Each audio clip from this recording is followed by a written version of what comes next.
Hello, this is Prince of Somnia, and welcome back to Let's Ride Boko! Let's play Final Fantasy V. Last time, we took care of some more shrine business, and we're heading off to the fourth tower, but before I do that, there's something I forgot to do. It's over this way. We don't have to take Boko all the way there, but it's a good idea too, because I don't feel like fighting anything, really.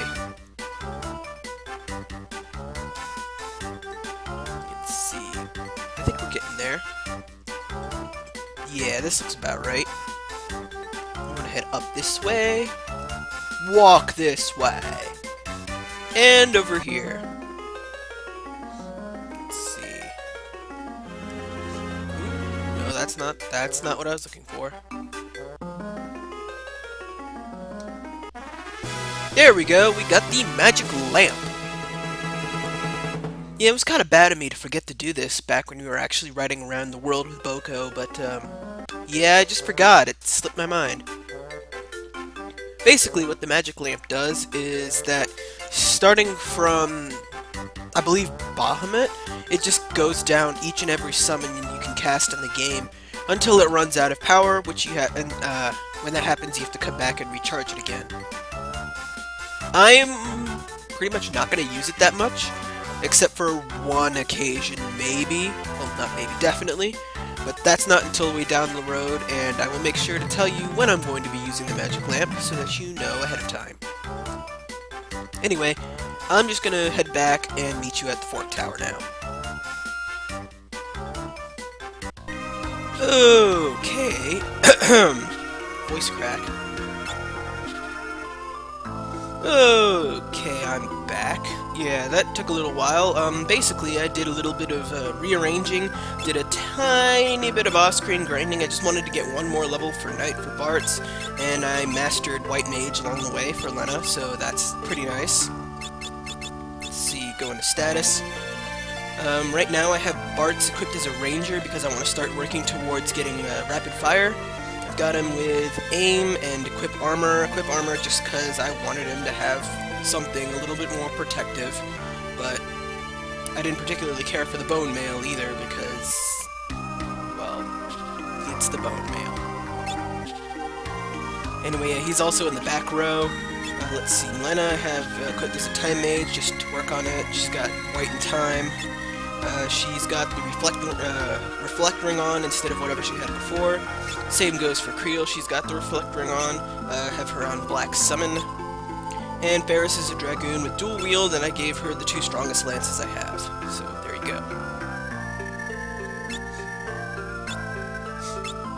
So yeah, let's just walk in here, and you will see why I have my setup the way I have it. This is Fork Tower. Oh, yeah. Looks like we've got to split up and search for clues, gang. God, I haven't seen that show in a long-ass time. Anyway, yeah, you have to split your party into two different groups. The tower on the left side of Fork is a magic-only tower. You can only kill enemies there using magic commands. If you use any physical commands, or, well, actually, it's just any non-magic command in general, the game will punish you severely. The right side is a physical side, so, I don't think they really punish you hard for using magic there, but you really can't use magic to kill enemies there. You gotta use physical attacks. Fortunately, half of my party use physical, and the other half is magical, so this works out pretty damn well. So let's send Bartz off to the right.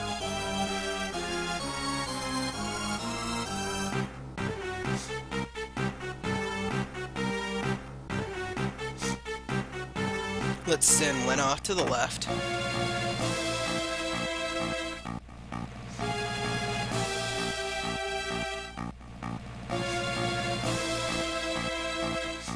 Send Ferris off to the right.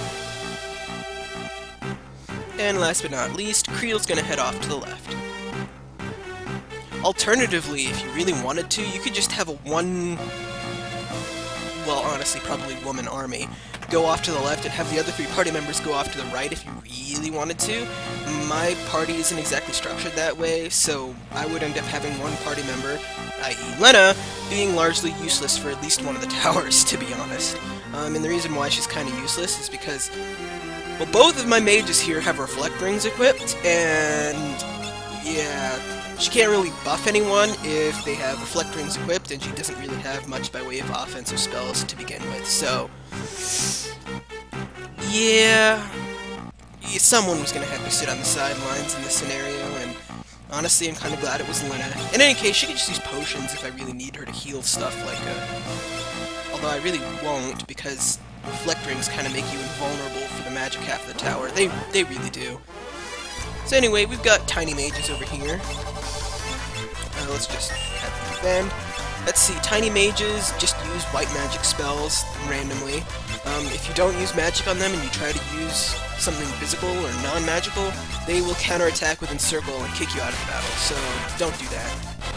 I told you this game will punish you for using non-magic skills in the magic tower. Some of the non-magic counters on this side are downright nasty. Anyway, there's really nothing else except for 2 treasure chests in this area, and you'll know them when you see them, so yeah, this pathway is pretty straightforward, to be honest. There's another right here on the 4th floor of this side.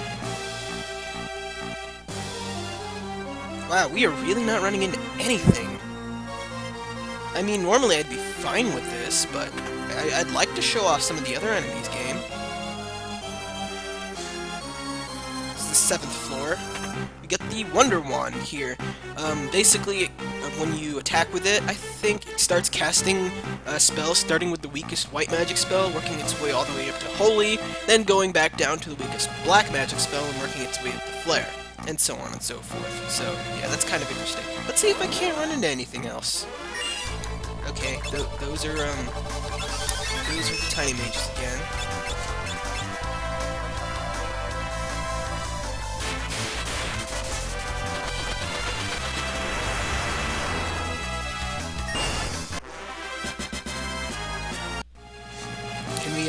Can we run into something a little bit cooler? Okay, those those are the tiny mages again.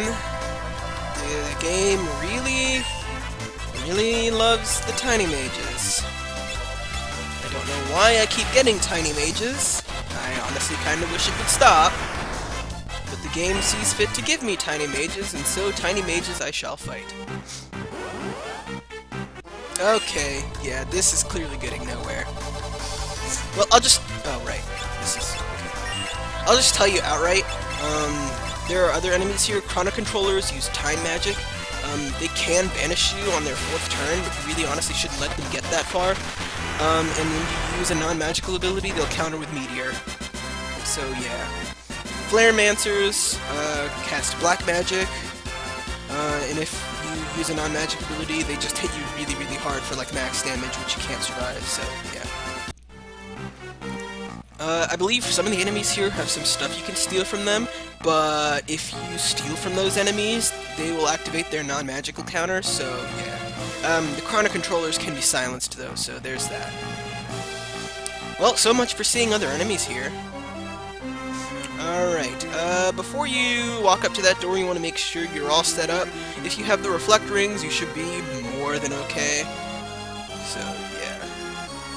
And also make sure you have, Summon on at least one of your characters for boosted wind elemental damage, because the boss up here is weak to wind. But we're not fighting the boss yet. We gotta wait for the physical party to work their way up. So anyway, for my physical party, I wanted to have Bartz in the back row with the Elven Mantle, not only just for boosted evasion, but because it's in the back row, and the extra armor that is there, just to keep him safe in case something actually passes through the Elven Mantle. Also, to work on Ranger, because I really need to start working on Ranger. Varus is a Dragoon, with the Mirage Vest to give her that extra,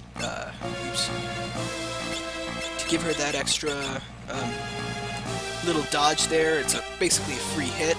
And she's got jump just to get the hell out of the way, and to work on Dragon again.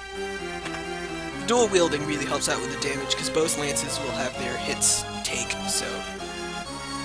Let's see if we can't run into some enemies on this tower. Let's see, we've got Bandersnatches here. Oh wow, these guys, I didn't write a whole lot about them.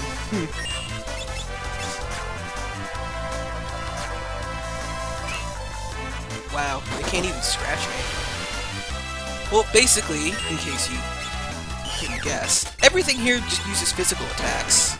So, yeah. There's really not a whole lot by way of variety going on in this tower.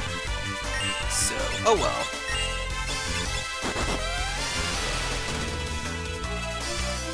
Oh yeah, Bartz has got the Yoichi bow equipped, just in case I forgot to mention that. Well, that was thrilling. Yeah, the towers basically mirror each other too, so... Actually, I don't even think it's a mirror so much as it is just a direct copy. Anyway, in there we've got, is that a high potion, I think it was? Yeah, high potion. Kinda interesting how they have the sort of counterpart healing items in each of the towers.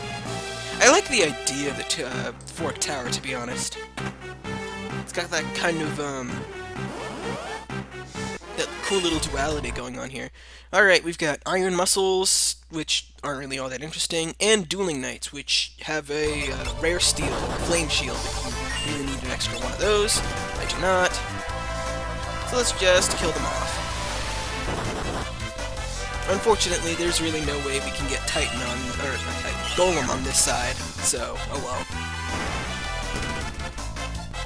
Ooh, nice shot. There's that Yoichi critical in action. 7th floor, we get a Defender. It's a Knight Sword. It's not as strong as the Excalibur, obviously, but it's basically the Knight's main gouge, and if you use it as an item in battle, it will cast the Protect spell on its target, which is really, really nice. Hey. Hey.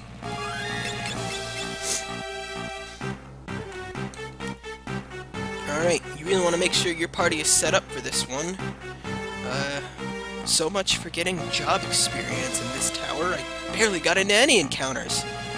That's okay though. I'm gonna make Bartz a ranger for the next dungeon anyway, so there we go. How do I want to take this boss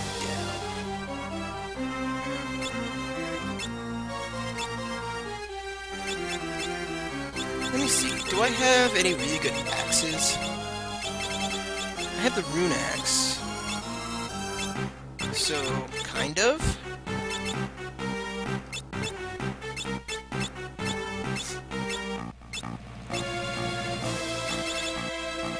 I'll give it a shot. Oop. Hey. Oh.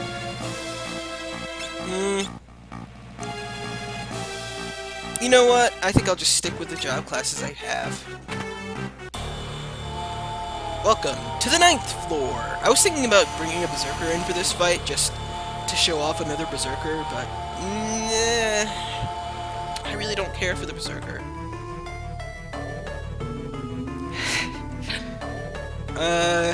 Nah, I think I'm gonna refrain from saying what I'm thinking right now.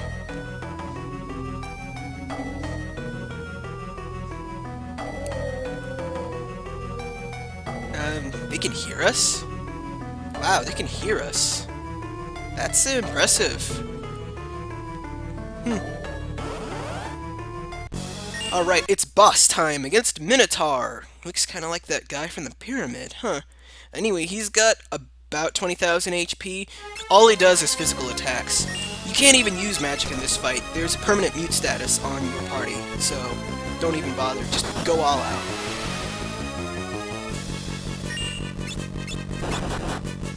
There's really nothing special about this fight at all. It's literally just a straight-up physical fight. Oops. Ah. Shit. Oh, I forgot about that. You know, it was in the back of my mind that he might be strong against Holy, but I I should have expected that. I really should have. Well, this sucks. Fortunately, weapon equips are kind of fixable, but damn, that was bad. Stick you with a chicken knife, I guess. Chicken knife doesn't proc with, jump, so that's nice. If you're really starting to hurt, you might want to use, Image from the ninja class, or something like that. If you really need to.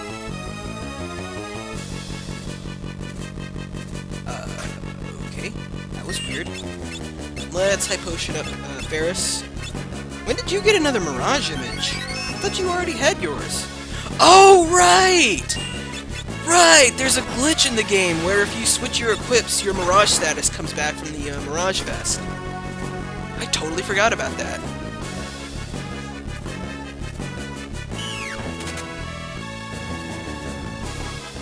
I also forgot about the little Doom counter she has above her head. Wait, there you go, viewers. If you're using the Mirage Vest, then you can make use of that little glitch. Uh-oh. Holy! Oh. Ha ha! Yeah, he has no MP at the start of the fight, so he can't actually use Holy against you. If you fed him an Ether, I suppose you could see it, but why would you? You know, Ethers are kind of precious. Now we get the White Magic Holy! Holy moly! Alright, yeah, no time to dawdle. If you wait too long, even if you're in the menu, the tower will explode and you'll game over instantly, so don't do that. Anyway, this is Omniscient. He basically likes to cast a lot of magic. He starts off with a few buffs on him, so I like to dispel him. He's also weak to wind, so it's basically just a boosted Silverfest. He can't really touch you at all if you have Reflect on, which is why I have the Reflect Rings. He's got almost 17,000 HP, but it's not really a whole lot for me to worry about because, again, I have Sildra. If you use a non-magical ability on him, except for Steal, they're actually nice enough to let you steal from him for a change. He has a Cornago board on him, I believe. Not that I particularly care. But any other non-magical ability you use, he'll counter with Return, so don't do that. I'm surprised it's so forgiving compared to some of the other enemies using like Encircle or Meteor or max damage. Ha ha! So how's that flare working out for you? Not so good now, is it? Yeah, Omniscient is a really easy boss fight because the Reflect Rings make you completely immune to everything he can do. Yay, Reflect Rings! If you don't have 2 Reflect Rings, just use Carbuncle instead. It's the same thing, really.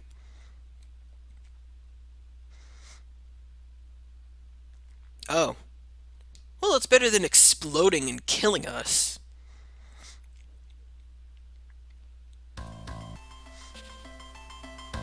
Oh, hey, it's Catapult. It's back. Well, that's nice. So yeah, we got out of there. We got the ultimate white and black magic spells. Holy is a holy elemental spell. It's boosted by the Sage's Staff back at Kusa Castle if you want to go back for it. Well, I guess you can't now, but after we get the next thing, you can.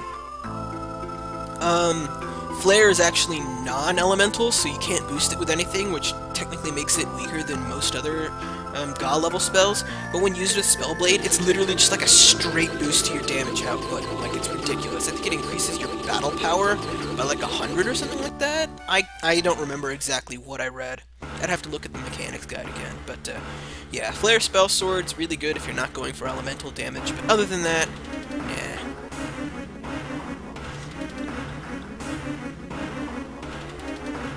Well, we made it back to Catapult. Let's see if anyone's still alive down here.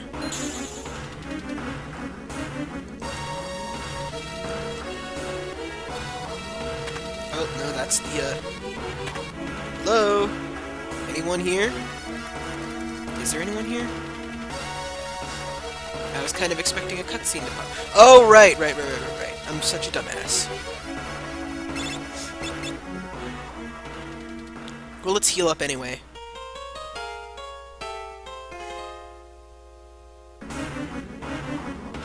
Ah, there he is!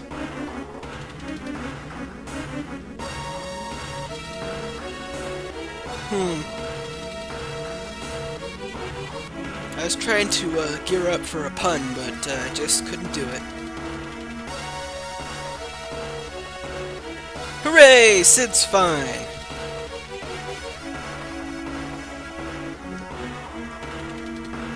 What? How does that even... Oh, never mind. It works because plot convenience, viewers. Accept it.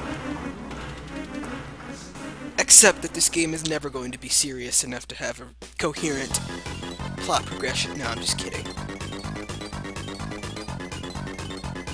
What is this, some sort of multi-shadow clone jutsu thing going on here?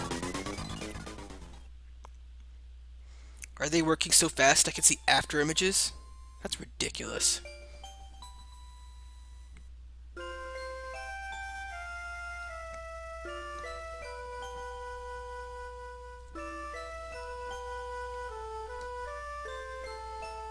Yeah, they work so hard you can see after images. I just said that. It's not... Well, okay, it is kind of his fault, but it's not really his fault.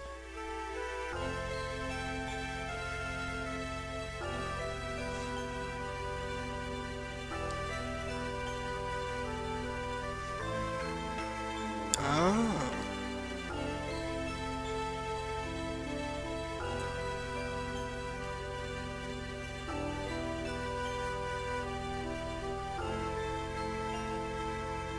Okay. I'm not sure how this works, but it works. So we've got a submarine ship, airship. An air submarine?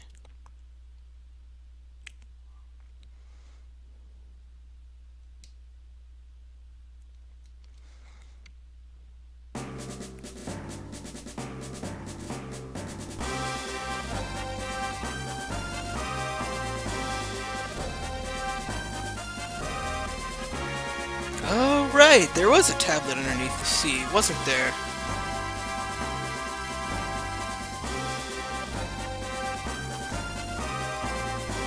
Well, actually, there's not really two under the sea, but there's two you have to access through under the sea. So, you have to do the Fork Tower sequence in order to progress with the plot. It's not optional, by the way. Well, when I say progress with the plot, I mean you have to do it to collect the tablets, which I consider the plot, and therefore not optional. Even though you could just go off and try and take on the final dungeon by yourself, but, like, why would you do that without doing all of this cool stuff and getting ability points and whatnot? I mean, I don't know. In any case, now we've got the submarine airship thing. What is there that we can do underwater? You'll just have to find out next time on Let's Play Final Fantasy V. See you guys then.